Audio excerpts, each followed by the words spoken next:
Well, hello once again. We should proceed with our great talks. Hope your concentration is still on.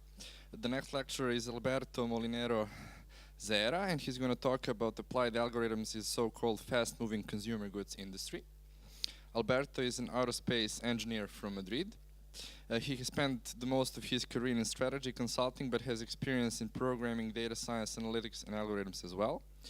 Using image recognition algorithms, open data extracted from the internet sources and social networks, and pricing algorithms, his company helped a client to develop a marketing and pricing strategy to improve their brand image and increase sales. Alberto will tell us the story of how they did it. So, Alberto, the floor is yours. Thanks. Thank you. So, good afternoon, ladies and gentlemen. As I said, my name is Alberto Molinero. I come from Madrid, Spain, and I am a strategy consultant analyst in the company Minsait. First of all, I want to ask you, I'm not sure if you are more or less, you know what a strategy consultant does. Everybody knows? Okay. So basically, what I'm going to show you today here is how data science and machine learning can help even the not data major companies to develop business strategies that work in real life business case scenarios. Before I want to introduce myself a little bit more about my background, as he said, I'm an aerospace engineer. I have a master's degree in spacecraft and missiles, and during my years at university, I also took some lessons in algorithmic trading and quantitative investments. This was basically my first experience with data science and machine learning. When I finished my studies at the Universidad Politécnica de Madrid, I joined a Master in Business program at the French business school ESCP. And during my time at that university, I created with some colleagues from the master our own startup company, Mecenos. Mecenos it was because it doesn't exist anymore. It was basically an online art trading platform that also included some functionalities related with data science and machine learning. And basically the purpose of that platform was to create connections between artists and potential buyers, art collectors. As I said, after 2 years there, I quit, and I started to work for the German company SAP in the Young Professional program that they developed in Madrid.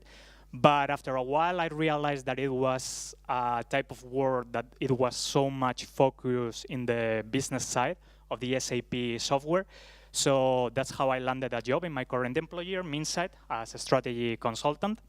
And my profile in that company is a little bit strange if you think about strategy consultancy in the old way, because all the projects that I developed there, they are related with machine learning, and they are extremely focused on the data. Well, as I said, this is strange if you think about the classic management consultant job, but nobody's not really so strange anymore, because most of the major players in the strategy consultancy field, like McKinsey or Boston Consulting, they are already developing their own data science departments, and well, Minsait in this sense is not an exception. Well, Minsait started as a business consultancy boutique, and they were acquired by a big IT and defense contractor from Spain called Indra. Well, right now we are integrated in the whole conglomerate that is Indra. So yeah, I hope that with this you already have a vision about the company for which I work.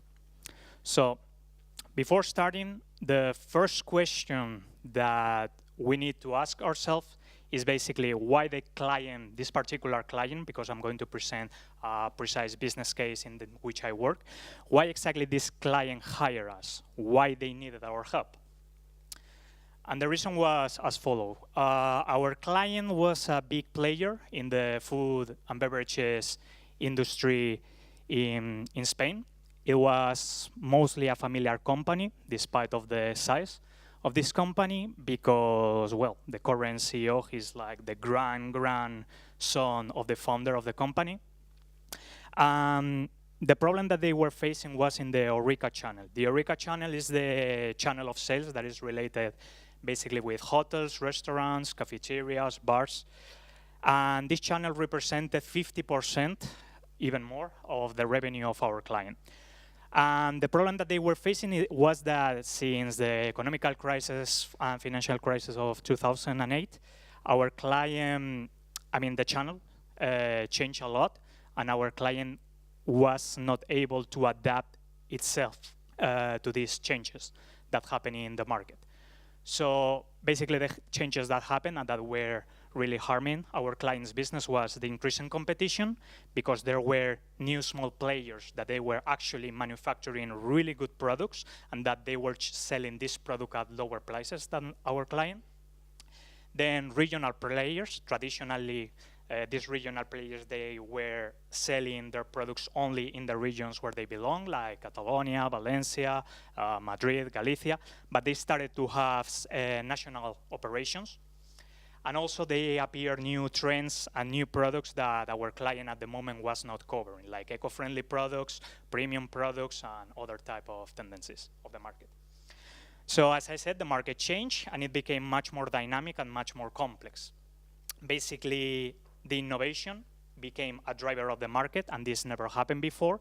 The customers, they were not just looking for a good quality product, they were also looking for something new, something never seen before. There was this need to create new products to satisfy these new needs at the new demands of the customers. The market segmentation became also much more complex, because I also saw it here in Belgrado that if you think about this HORECA channel in the, like 20 years ago, 30 years ago, basically with that segmentation, it was already enough to explain the market, like hotels, restaurants, cafeterias, and bars. But nowadays, it's much more complex. You don't just have a bar. You have a bar, then there are the gastro bar, then in the case of Spain, for example, you have the tapas bar, the sports bar. There are a whole new dimension of restaurants and customers that are not really covered by this classical segmentation. And then the social media, that also became the driver of the brand awareness of this industry, other industries. So yeah, it was a problem for our client, because if you don't adapt to those changes in the social media, you will be out in the career for the brand awareness. Because of all these reasons, our client was suffering in the brand image. The brand image at the moment when we arrived to this client was really weak. And the competitors took advantage of this weakness, and they started really, really aggressive strategies to catch clients that traditionally belong to our client. And yeah, by our client, there was a lack of resources to turn around this situation, because basically the only weapon and the only strategy that they had at the moment when we arrived was to reduce their own prices. And this creates a vicious circle in which you reduce your prices and your brand awareness suffers because you are reducing your price, and so on and so on. As I explained before, they were not data mature at all. I mean, they had a lack of business intelligence tools and KPIs, and they couldn't even calculate simple things as the measure of the impact of a marketing campaign. They didn't have any tools to measure this. They were still using a primitive market segmentation that was not, it wasn't adapt to what the market was at the moment. And they were also using unoptimized pricing strategies. So what was the approach that Minsait took to this business case? We took an algorithm-driven strategy. And how we did it? Basically, we developed the project in 3 different work streams, each one of them to develop one different model based in machine learning algorithms.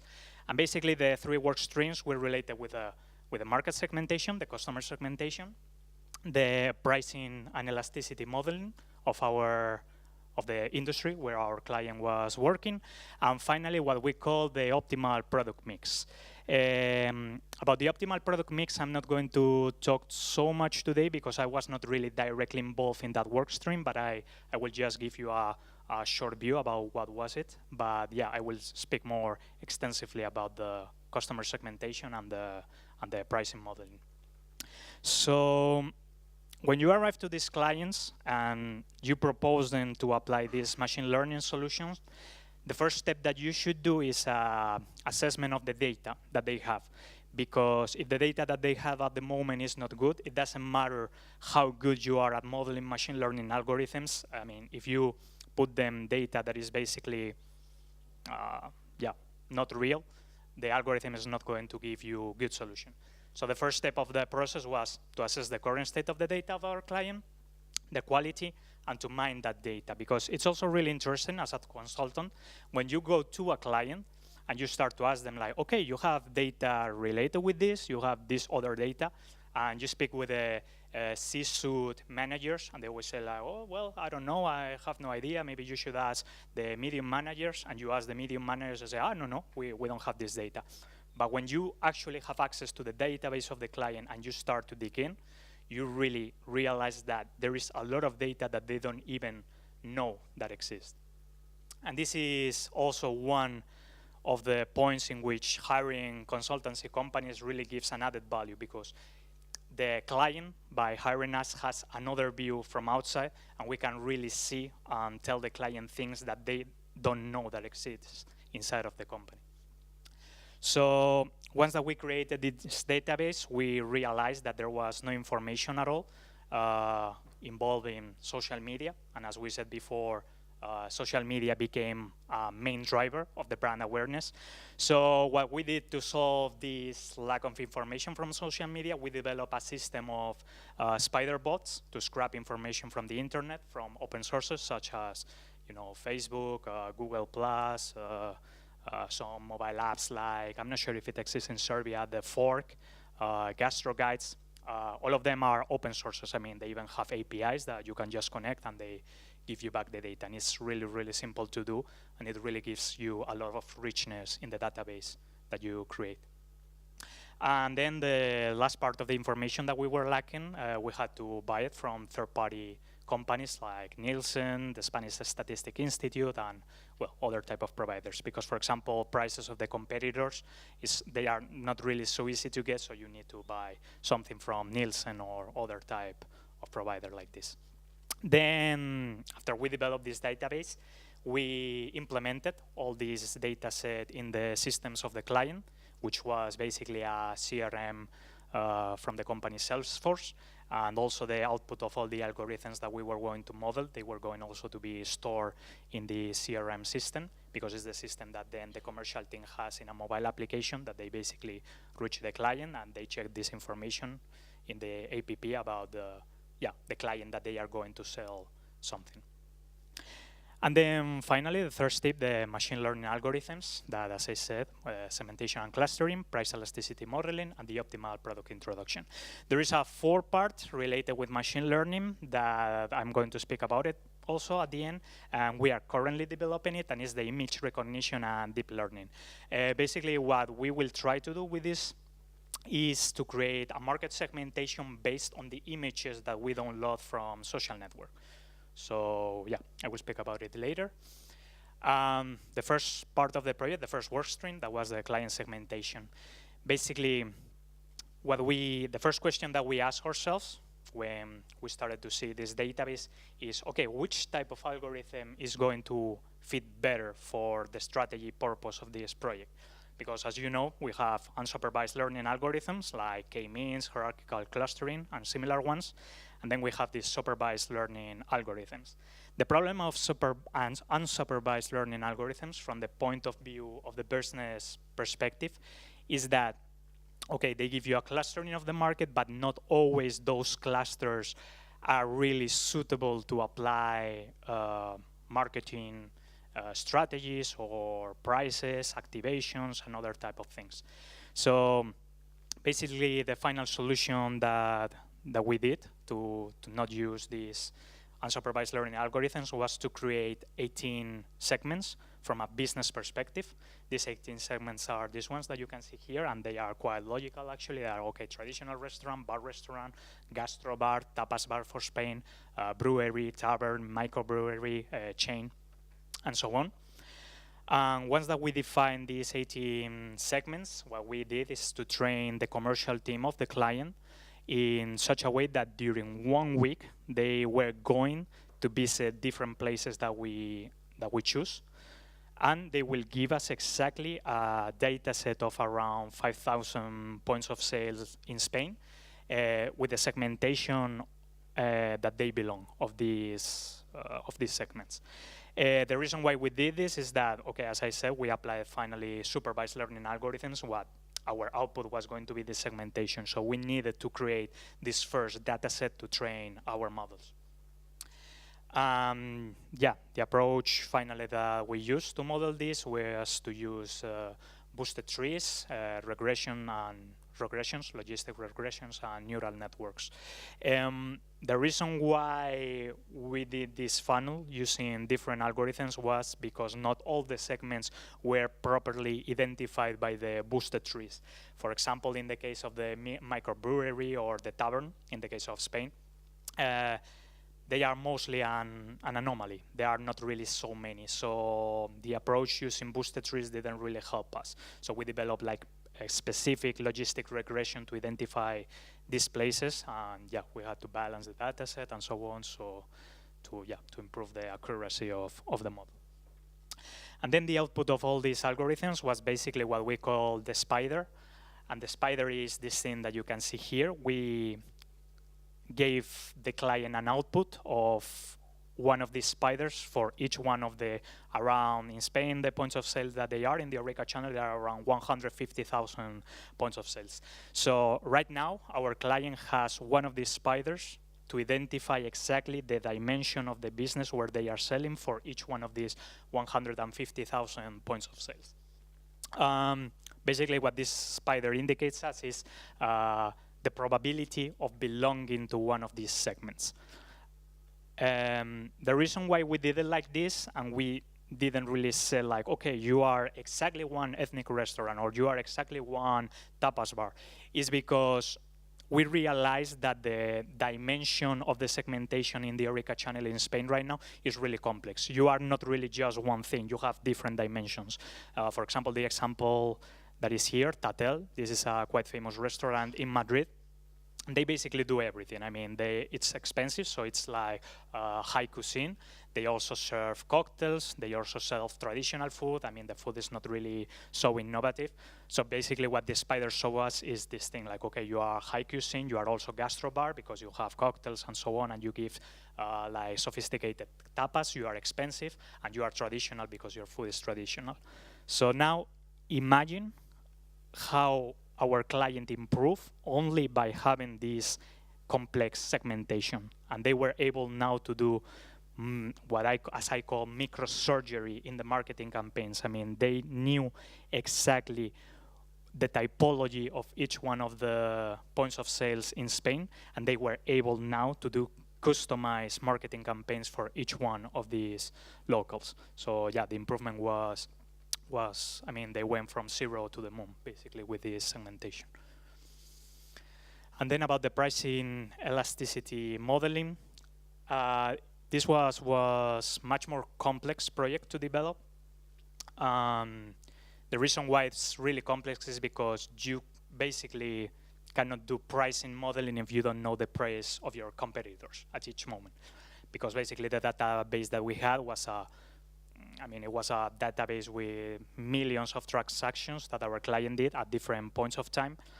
But to model this, we really needed to know the price that our competitors were having at the moment of those transactions. And that is not really easy to do.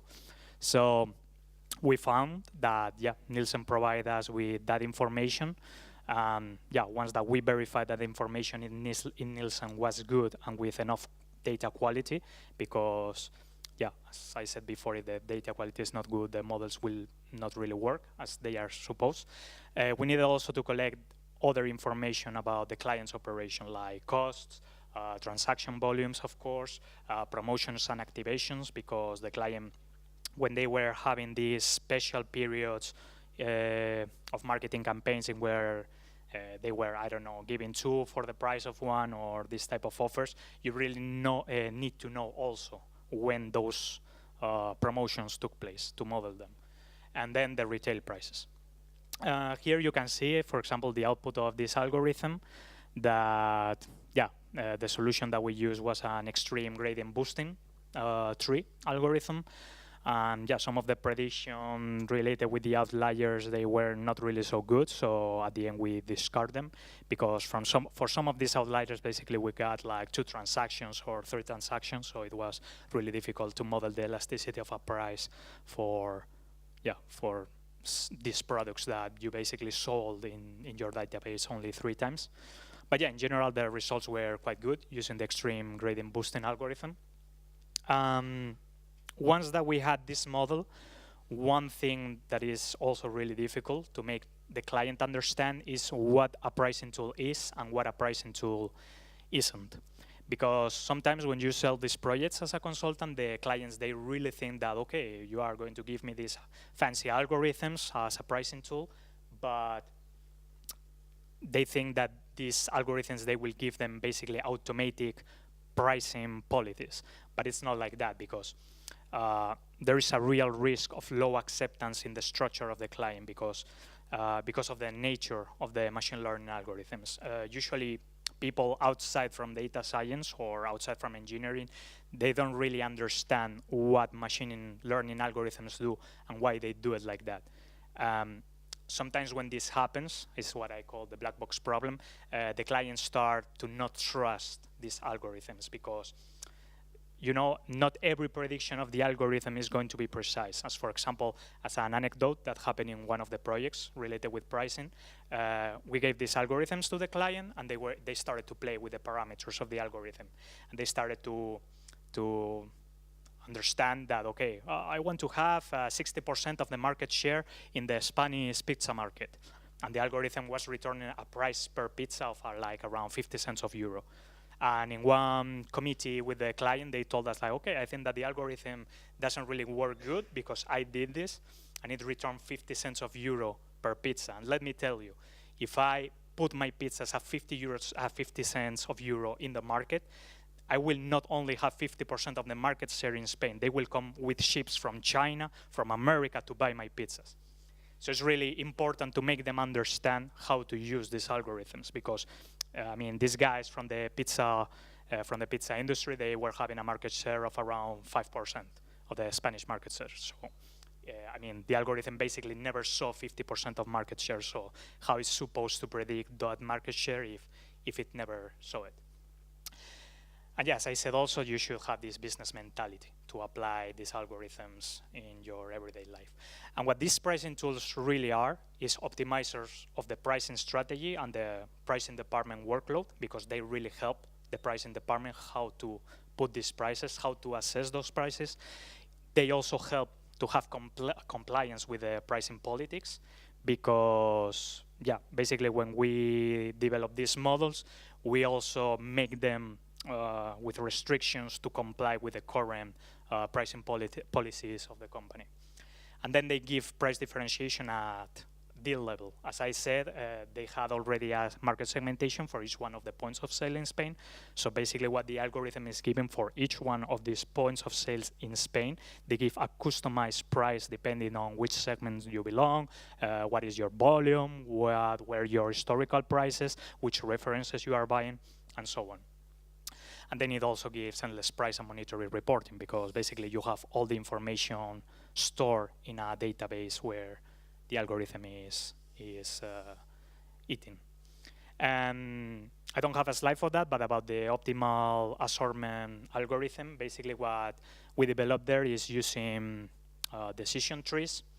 We gave the commercial team the statistics of which references of the products of the client they were more suitable to introduce in the points of sale where they are selling. For example, imagine that this company, for example, was in the beer industry. So when they were entering a new point of sale, the client in its sale for application, they were going to say like, okay, from the references from the portfolio that the company has right now, which reference are more suitable for this client, which ones have more chances to be introduced. So the capabilities of all these algorithms, they were extremely good for the commercial sales force of the client. And now this is what we are trying to develop right now, and is computer vision as a way to improve the efficiency of these previous algorithms that we developed. Because the problem that right now the customer segmentation that we implemented has is that it's extremely cost in terms of money and costly in terms of time. Because if a new point of sale opens in this industry where the client was working, it's really important to arrive first. So if the point of sale still didn't open, the database doesn't know about it. So to try to solve this, what we are developing right now is using computer vision and deep learning algorithms to recognize certain characteristic in the images that are downloaded from the social media profiles of these clients, of these customers, analyze those images, extract some labels from those images, and create the same customer segmentation that we created with the traditional machine learning algorithms, but only using the labels extract from images. The way in that we are developing this right now is we are going to create a hybrid model in which we are going to use the Google Vision API that has already pre-trained many labels that can really be suitable for these segmentation purposes. And then we will also do some customized modeling using some framework as TensorFlow or, I don't know, a similar one to create some customized levels to give us that extra sense and that extra dimension about the certain point of sale that recently opened in Spain. So yeah, the main purpose of this is to have the information of these new points of sales at the moment that the point of sales opens, and not like with 2 months delay or 3 months delay as it was traditionally happening with the machine learning algorithms that we develop. So in general, that's all.